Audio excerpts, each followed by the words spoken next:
오늘은 사도행전 27장 1절에서 20절까지의 말씀을 함께 묵상하도록 하겠습니다. 사도행전 27장 1절에서 20절까지의 말씀입니다. 자, 제가 먼저 1절 읽고요. 그리고 여러분들이 2절 이렇게 교독을 함께 하시겠습니다.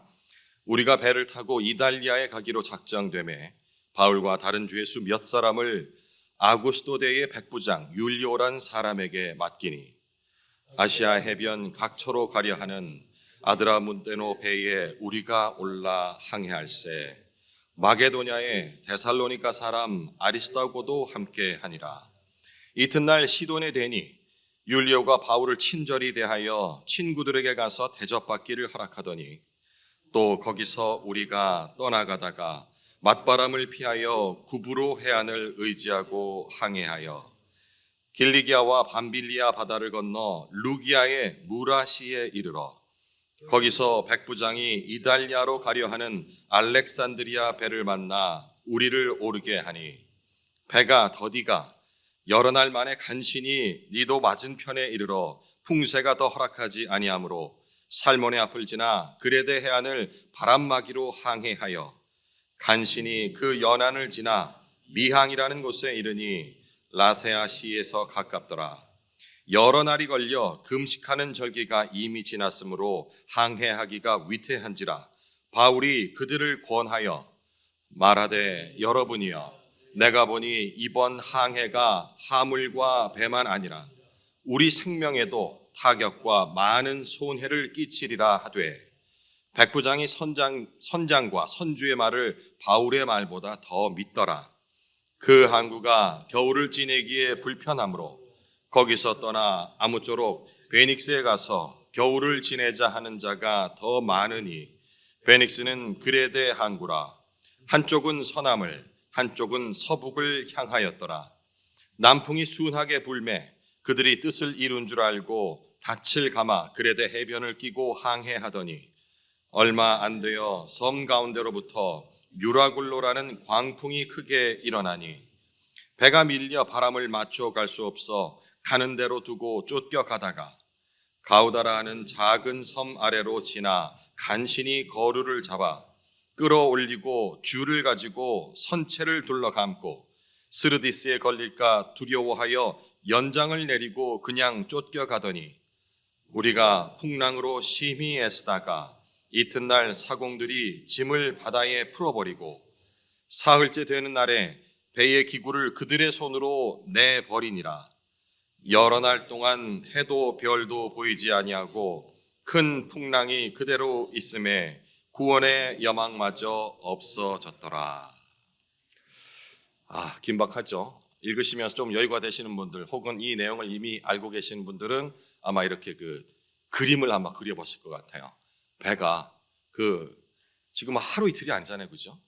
십며칠을 거의 보름 가까이를 그 풍랑 속에서 이리 밀리고 저리 밀리고 지금처럼 동력이 있는 그런 배도 아니고 돛을 올려서 바람에 의존해서 가는 거니까 그 바람이 사방에서 쳐대니 배가 어찌 나갈 수도 없는 상황, 그 상황에 지금 처한 것입니다.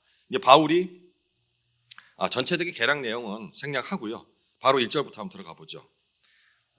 이런 표현이 좀 어떨런지 모르겠습니다만은 제가 생각할 적에는 드디어 이 바울이 고대하던 기대하던 로마로의 여행을 떠나게 됩니다.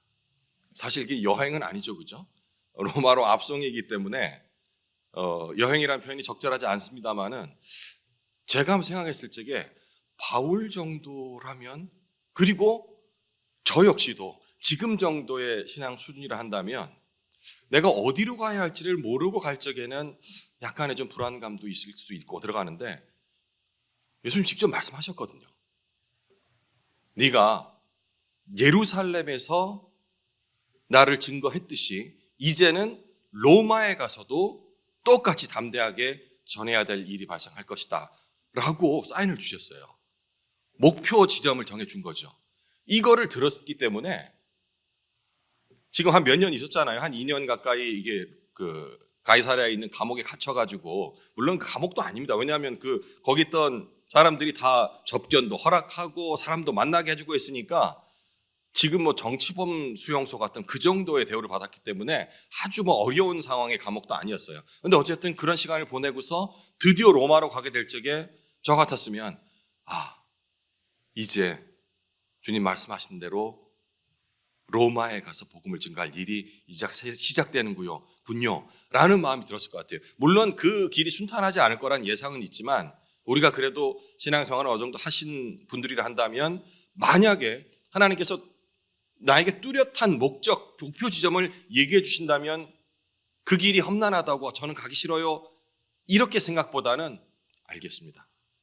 주께서 직접 나에게 말씀해 주시니 순종하겠습니다라는 마음이 들었을 것 같아요. 물론 이제 초신자라든지 처음인 사람들은 그 길 가다가 어떻게 힘들지 모르는데 라는 갈등이 생길지 몰라도 목표를 직접 정해주신다 하면 그런 마음이 들었을 것 같아요. 그런 차원에서 제가 이 로마로의 여행이 시작됐다라고 그렇게 한번 적용을 해봤습니다. 바울 일행은 배를 타고서 이탈리아 로마를 얘기합니다. 가게 되는데 죄수 몇 사람이 이 배에 함께 탔대요. 그리고 아구스토데이의 백부장 율리오란 사람이 인솔한다고 1절에 기록이 되어 있습니다. 아마도 이 배는 가이사랴에서 출발을 했겠죠, 그죠? 예, 거기도 항구 도시였으니까 거기서 출발을 해서 이 아구스토데라는 것은 부대 이름입니다. 그러니까 우리나라로 치면은 뭐 이렇게 백골 부대, 청룡 부대 뭐 이렇게 하듯이 그런 부대, 황제 직속 부대였다고 해요. 상당히 중요한 그런 부대가 됐겠죠. 이 부대의 책임자인 백부장 율리오가 이 무리들을 인솔을 하게 됩니다. 이른바 죄수들을 호송해서 가게 되는 거죠. 그런데 항해 초반에 이제 3절인가요 정도 나오는데 율리오가 바울을 굉장히 호의적으로 친근하게 대했다라고 적혀있는 대목이 있거든요. 왜 호의적으로 대했는지 이 부분을 저는 한번 조금 다른 시각으로 한번 생각을 해보려고 오늘 본문을 준비를 했습니다. 마지막 부분에 한번 제가 언급을 할게요. 어쨌든 바울에게 이 항해 초반에는 이 백부장 율리오가 호의를 베푼다라는 그 점을 조금 주목해서 생각해 주시고요. 바울과 함께 탄 죄수들에 대해서 특별한 기록은 없습니다만은 우리 뭐 영화라든지 이런 데 보면은 원형 경기장에서 막 검투사들이 막 칼로 막 이렇게 싸우고 막 이런 거 있잖아요. 그러면 로마 시민들이 뭐 귀족들이 이렇게 앉아가지고 와 죽여라 뭐 이러고서 하는 거. 그리고 이따 황제가 이렇게 하면은 죽이고 이렇게 하면 살리고 뭐 이러는 거. 거기에 끌려가는 죄수들 같아요. 예, 뭐 사형 당하는 이 거기서 그 원형 경기장에서 나가서 싸워서 이기면 살려줄게 이런 식으로 해서 우리가 뭐 검투사 그러면 굉장히 칼싸움도 잘하고 뭐 이런 걸 생각을 영화에서 그렇게 봐서 그러는데 사실 당시에는 그런 그게 아니고 그냥 죄수들을 다 불러다 모아놓고 경기장에 놓을까 한번 죽을 때까지 싸워봐. 아주 비인간적이고 지금으로 상상할 수 없는 일이죠. 그러니까 그런 용도의 죄수들을 아마 싣고 가던 그런 배가 아니었을까라고 생각을 합니다. 2절 말씀이요.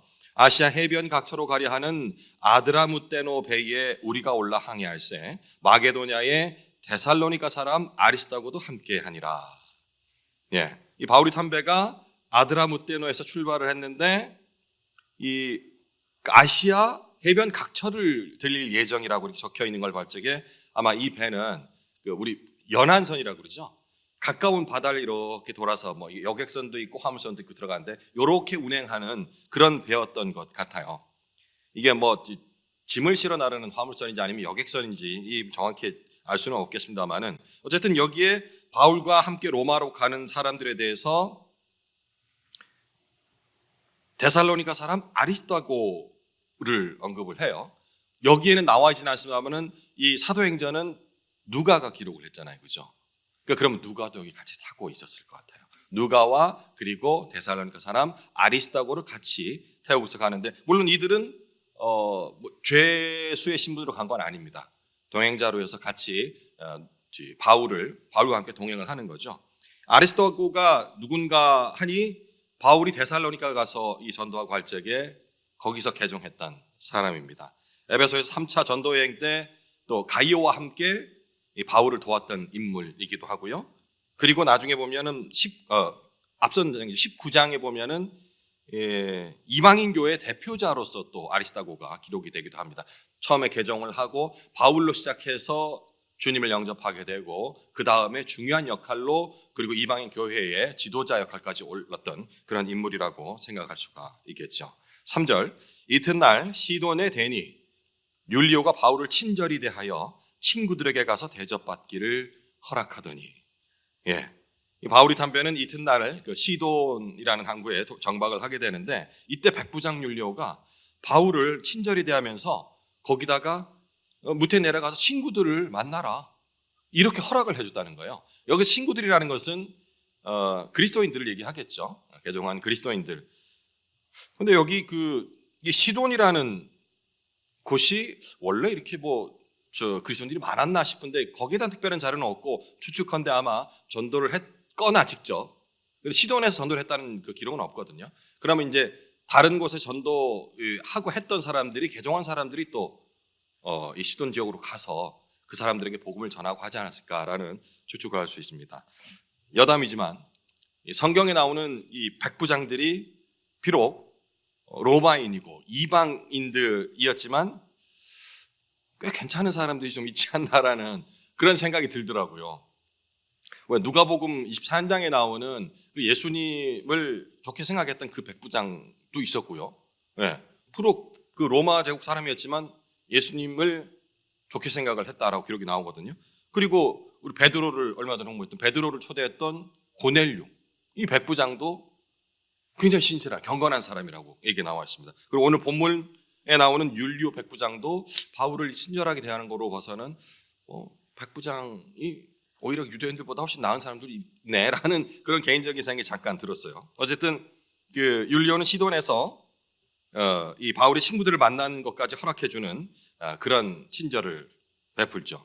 4절입니다.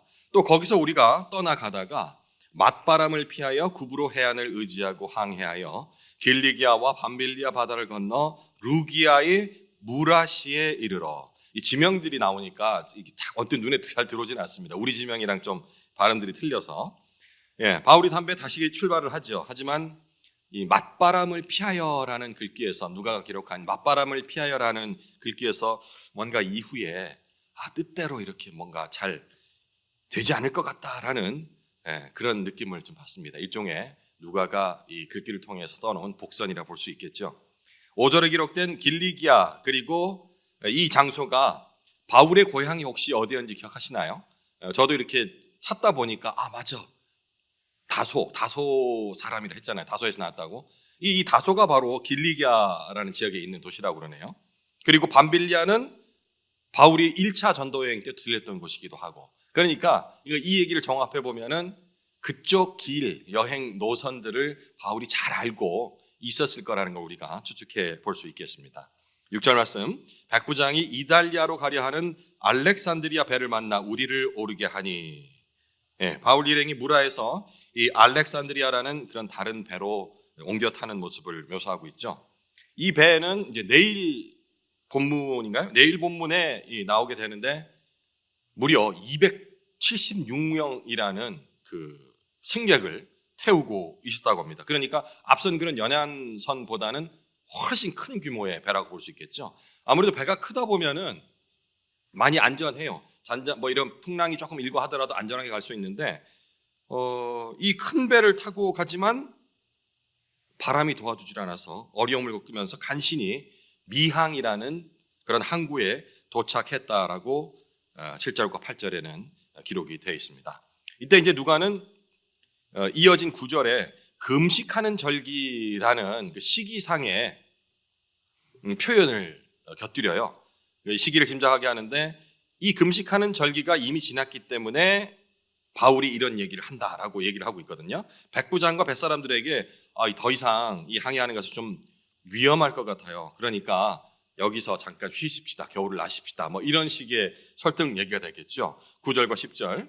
여러 날이 걸려 금식하는 절기가 이미 지났으므로 항해하기가 위태한지라. 바울이 그들을 권하여 말하되, 여러분이여, 내가 보니 이번 항해가 화물과 배만 아니라 우리 생명에도 타격과 많은 손해를 끼치리라 하되. 이 금식하는 절기가 바로 속죄일을 얘기하는데, 우리 지금 현대력으로 얘기를 한다면 계절상으로 9월 말에서 한 10월 초까지의 그 시기를 얘기한답니다. 그러니까 금식하는 절기인 9월 말에서 10월 초가 이미 지났음으로 하는 것은 10월 파순이나 이렇게 됐다는 얘기 되겠죠. 당시 지중해의 날씨가 이제 10월이 지나게 되면 그 중순 이후부터 해가지고 굉장히 바람이 많이 불고 저는 지중해를 가본 적이 없어서 지금도 그러는지는 모르겠습니다만은 어쨌든 그 당시에 지중해 해안 날씨는 10월 중순이 지나면 그때부터는 이제 배가 항해하기가 굉장히 힘든 그런 상황들이 종종 발생하고 했다라고 바울이 고향 근처니까 잘 알고 있었겠죠. 예. 근데 사실은 이 선장이나 선주도 이 사람들은 그걸 업으로 하는 사람인데 몰랐을 리는 없어요. 어쨌든 그런 이유로 가지 말자라고 얘기를 하죠. 근데 여기서 뭔가 우리가 이제 계속 이렇게 얘기하다 보니까 바울의 지금 신분을 초대받아서 가는 어떤 그런 참고자, 어떤 다른 무리의 리더 이렇게 여겨지는데 저도 그렇게 여겨지는데 사실은 공식적으로는 바울이 어떤 신분입니까? 죄수예요, 그렇죠? 미결수. 아직 재판이 끝나지 않았으니까. 근데 이 사람이 뭘 이렇게 해라 저렇게 해라 얘기하는 게 좀 생뚱맞은데? 라는 생각이 들어요. 그게 성격일까? 이 사람은 어디 가든지 리더십을 발휘하는 걸까? 라고 생각이 드는데 그런 건 아니고 자기 목적이 분명히 했기 때문에 비록 외형상으로는 죄수이고 미결수라는 그런 걸 갖고 있지만 그것과 상관없이 이 바울은 항상 자기가 깨달은 바들을 기탄 없이 주위에 말하는 그런 거였던 것 같습니다. 쓸데없는 얘기는 없거든요.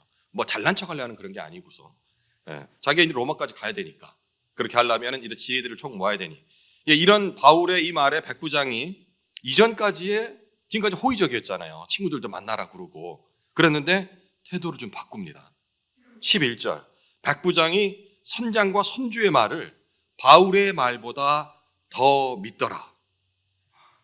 제가 좀 전에 성경에 괜찮은 백부장들이 좀 많이 있는 것 같아요 라고서 칭찬을 했는데 몇 절 지나지 않아서 율리오 백부장이 저를 좀 무안하게 만드네요. 근데 왜 이 백부장의 시각은 왜 갑자기 이 존중하던 바울의 말을 무시하고서 선장과 선주의 말을 따랐을까라는 그 시각을 생각해 보면 백부장 입장에서 그럴 수 있겠다 싶긴 해요. 현대적인 그러니까 현대는 지금 자본주의 사회잖아요. 금전의 유익을 많이 남기기 위한 모든 일들이 그런 식으로 프로세스가 이루어집니다. 그런 시각으로 본다면 그럴 수 있겠다 싶어요.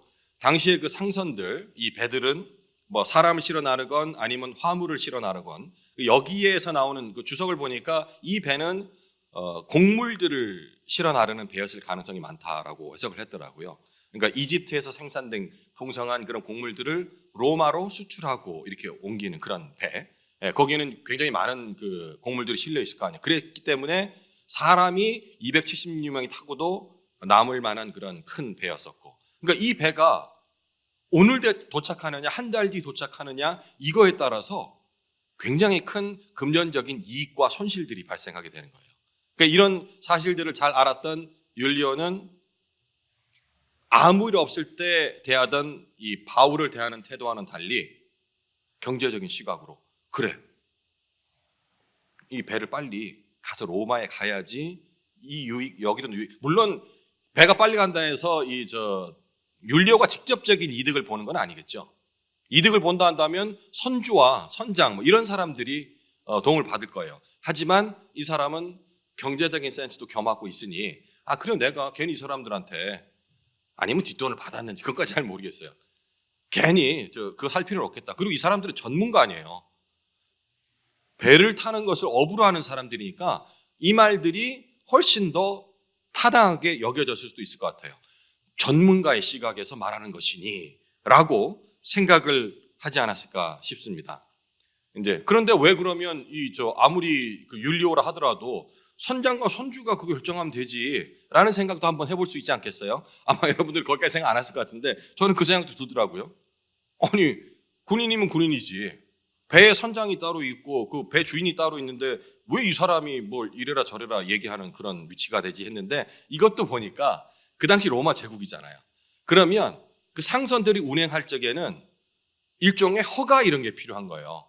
입출항 허가서도 필요하고 이런 것들을 로마 제국에서 직접 관리를 하는데 배가 어떤 출항하느냐 머무르느냐 이거 결정권자는 백부장에게 있었던 거예요. 그러니 백부장이 출발해도 좋아라는 오케이 사인을 해야지 갈 수가 있었기 때문에 이 백부장이 선장과 선주의 말을 바울의 말보다 믿었다라는 것은 운항을 허락했다라는 법적인 허락을 했다라는 것까지 생각할 수가 있겠습니다. 자, 제가 이제 지금 좀 전에 전문가적인 시각을 존중을 했다라고 얘기를 했는데요. 우리도 흔히 어떤 상황에 직면했을 때 이 분야 전문가 누구야? 전문가 좀 데려와봐. 전문가 말을 좀 듣자고. 이런 얘기를 흔히 하잖아요. 그죠? 이거 바깥에뿐만 아니라 교회 안에서도 그런 얘기를 자주 합니다. 근데 이 말이 상황에 따라서 어떤 때는 맞고 어떤 때는 맞지 않을 수 있다라는 점을 저는 오늘 좀 주목해 보고 싶습니다. 백부장이 오랜 항해 경력을 가진 선장과 선주의 말을 듣는 것은 그 전문가의 뱃길 전문가의 뱃사람 전문가적인 입장에서 말을 존중한다는 점에서 합리적인 판단으로 여겨질 수 있습니다. 물론 바울도 여행을 다니면 뱃길을 많이 다녔죠. 하지만 백부장 입장에서 바울은 아마추어예요. 승객으로서 다녔다 뿐이지 직접 운행을 했던 건 아니거든요. 이런 차원에서 그들의 말, 선장과 선주의 말을 듣는 것은 어쩌면 전문가의 의견을 존중한다는 점에서 굉장히 합리적인 그런 판단으로 여겨질 수 있습니다. 물론 우리는 여기서 바울이라는 인물을 너무 잘 알기 때문에 바울의 말을 듣지 않고 선장의 말을 들었다 하니까 에이 그 백부장이 잘못했네 라고서 딱 판단을 하고서 이 본문을 이해를 해버리면 이런 점까지 이해할 수가 없거든요. 그런데 그걸 내려놓고서 만약에 내가 바울도 모르고 뭐도 모르고 그냥 지금 이 상황이라 한다면 누군가 전문가가 얘기하는데 그 얘기를 따르지 않을 자신이 있습니까? 이런 관점에서 한번 보자는 거죠. 하지만 상황에 따라 틀릴 수 있다 있죠. 이 상황이 어떻게 되냐면 이 상황 선장과 선주는 전문가로서의 입장이 아니고 경제 논리로 빨리 가야 돈을 더 벌 수 있으니까 그들도 위험한 걸 알았어요.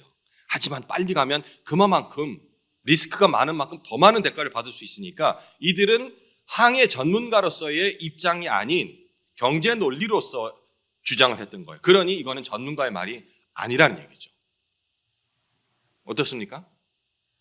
그럴 수 있겠죠, 그죠? 백부장 율리오가 정말 순진하게 선장의 말을 전문가의 말로서 믿었는지 아니면 그들이 갖고 있는 마음속에 있는 탐심을 그냥 묵인을 해 준 것인지 섣불리 결론을 내릴 수는 없습니다. 제가 이런 생각을 해봤다는 것이지 어쨌든 선장과 선주의 마음에는 그런 탐심이 분명히 있었던 것만은 확실해 보입니다. 13절에서부터 20절까지가 이제 유라굴로 광풍을 만나는 내용이 기록이 되어 있는데요. 13절 남풍이 순하게 불매 그들이 뜻을 이룬 줄 알고 닻을 감아 그레데 해변을 끼고 항해하더니 이 선장의 전문가적인 판단을 뒷받침이라도 하듯이 마침 바람이 아주 순하게 그것도 자기들이 원하는 방향으로 이렇게 불어옵니다. 하지만 그렇게 항해하기 시작한 지 얼마 안 돼서 14절에 유라굴로 광풍을 크게 만났다고 돼 있죠. 이 광풍이 뭔가 한번 이렇게 어제 좀 찾아봤는데 전문적인 그런 내용들이 있어서 잘 헷갈리더라고요. 저는 지금도 남풍이라고 그러면 남쪽으로 부는 바람인지 남쪽에서 불어오는 방향인지도 자꾸 헷갈려요. 여기에는 어쨌든 북동풍이라고 되어 있더라고요. 유라굴라 이 바람이. 그럼 이들은 남풍을 받아 순조롭게 출발했다 했는데 북동풍이라면 어쨌든 거기서 오던 아니면 그쪽으로 불던 반대쪽의 방향으로 바람이 불었다는 것을 추측할 수가 있겠습니다. 16절 이후로는 이들이 배의 침몰을 막기 위해서 막 이리저리 흔들리니까 여러 가지 방법을 동원하는 장면들이 묘사가 되어 있는데 16절에 거루라는 게 나옵니다. 이 거루가 뭔고 하니 우리가 구명보트라고 아시죠? 배가 침몰해야 될 적에 사람들을 구명보트 작은 배에 태워서 탈출시키는 그걸 거루라고 하고요. 17절에 나오는 스르디스는 섬 인근 가까운 해안에는 이제 깊이가 낮잖아요.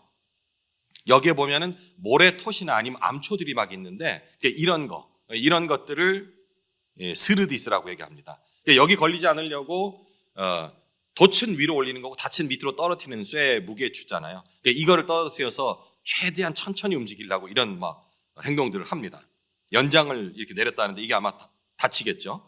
그렇게 이틀이 지났을 적에 이 정도로는 안 되겠다 싶으니까 운반하던 짐들도 다 버리고 또 사흘이 지났을 때는 배를 운행할 수 있는 그런 기구들, 뭐 예를 들어서 노를 저어야 된다면 노도 다 버리고 하여튼 불필요하다 싶은 것, 일단 살아야겠다 싶은 것은 외에는 다른 것들은 다 버리는 이런 행동들을 합니다. 이제 살 소망을 버렸다라고 이제 짐작을 할 수가 있는 것이겠죠. 오늘 본문은 여기까지 기록이 되어 있는데 아까 서두에 말씀드렸다시피 이 백부장 율료의 그 태도와 시각에 대해서 한번 좀 생각을 해봤으면 합니다. 바울에 대해서 그렇게 호의적이었던 그가 왜 바울의 조언을 무시하고 악조건 속에서 항해를 결정했을까? 이게 우리 지금 신앙생활에도 충분히 적용할 수 있는 문제라고 생각했거든요. 우리가 그냥 성경, 구약 성경 읽을 적에 그냥 스토리적으로만 읽게 되면은 그 옛날 얘기랑 다를 게 뭐겠어요? 그러면 신약시대를 살고 있는 우리가 이 구약의 본문이 어떻게 우리에게 적용될 수 있는가라는 것을 매일 질문을 해야 됩니다. 좀 더 깊이 얘기한다면 하나님의 시각으로 하나님은 왜 이런 일들을 그들에게 주셨을까? 그리고 현대를 살고 있는 우리에게 왜 이거는 뭐 수천 년도 훨씬 지난 일들을 우리에게 이렇게 읽게 하시는 것일까? 라는 부분들을 항상 질문을 해야지 구약의 내용들이 우리에게 직접 와닿을 수가 있거든요. 이렇게 호의적이었던 율리오의 태도가 그리고 그의 시각은 어떤 것일까라는 것을 한번 생각을 해봐야겠다는 생각이 들었어요. 여행 초반에 바울은 백부장 율리오에게는 어떤 사람이었을까요? 제가 볼 적에는 그저 주변인이에요. 핵심 인물이 아니라고요. 네. 뭐 폭력을 사용했던 물론 테러리스트나 폭력 전과자 이런 것도 아니기 때문에 과격한 사람도 아니었기 때문에 염려도 없어요. 탈출할 거 이런 것도 아닐 것 같아. 그러니까 별로 크게 신경 쓰지 않아도 돼요. 그리고 로마 시민권을 갖고 있는 사람이라 하니까 굉장히 믿었던 거죠. 그리고 이 율리오가 봤을 적에는 바울은 어쩌면 재수없게 그냥 그 유대인들 그 막 논쟁하고 싸우는 거기에 괜히 말 한마디 잘못했다가 잘못 걸려 들어가가지고 이렇게 피해를 당하는 사람 정도? 왜냐하면 계속 백부장이 다 그랬잖아. 이 죄를 발견할 수 없다라고 계속 얘기를 했으니까 앞선 백부장도 마찬가지고 이 율리오도 그렇게 생각했던 것 같아요. 그러니 그냥 무탈하게 로마로만 데려가서 왜냐하면 상소를 원했으니까 로마 시민이 원하는 걸 해줘야 되거든요. 근데 그때까지 탈 안 나게만 데리고 가면 되는 그냥 별로 중요하지 않은 주변이었을 뿐인 거예요. 그러니까 친절을 베풀었다 했는데 이 친절도 제가 볼 적에는 그럼 하고 싶은 거 해. 왜? 특별히 사고 칠 염려가 없으니까 이 정도의 친절이었던 것 같아요. 교회 안으로 적용해 볼까요? 내 신앙생활에 크게 지장을 주지 않는 사람들에 대해서 우리는 호의적입니다. 굳이 그 사람은 나쁘게 나를 이상하게 보게 만들 필요는 없겠죠. 친절합니다. 내 신앙생활에 깊이 들어오거나 나에게 유익을 끼친다면 당연히 호의적인 게 맞겠죠. 그렇지 않더라도 최소한 내가 신앙생활하는데 큰 지장을 주지 않고 나에게 반기를 들지 않는 사람이라면 호의적입니다. 되게 친절하게 잘 대해줍니다. 근데 교회가 큰 문제를 앞두고 뭔가를 결정해야 할 시기가 됐을 때 이때는 사뭇 태도가 달라지죠. 그렇게 호의를 받는다. 나를 너무 사랑하시는 것 같아. 저 형제 자매님이 라고 느꼈던 사람 입장에서는 왜 저러지? 내가 뭐 실수했나? 왜 이렇게 표정이 굳어져가지고 나를 이렇게 대하지? 라는 염려까지 들 정도로 바뀌는 거죠. 그때 어떤 주장을 합니까?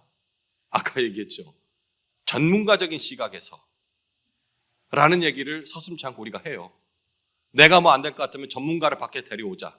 아니면 누가 전문가니까 저 사람한테 물어보자. 근데 이 전문가라는 게요. 전문가의 시각이라는 것이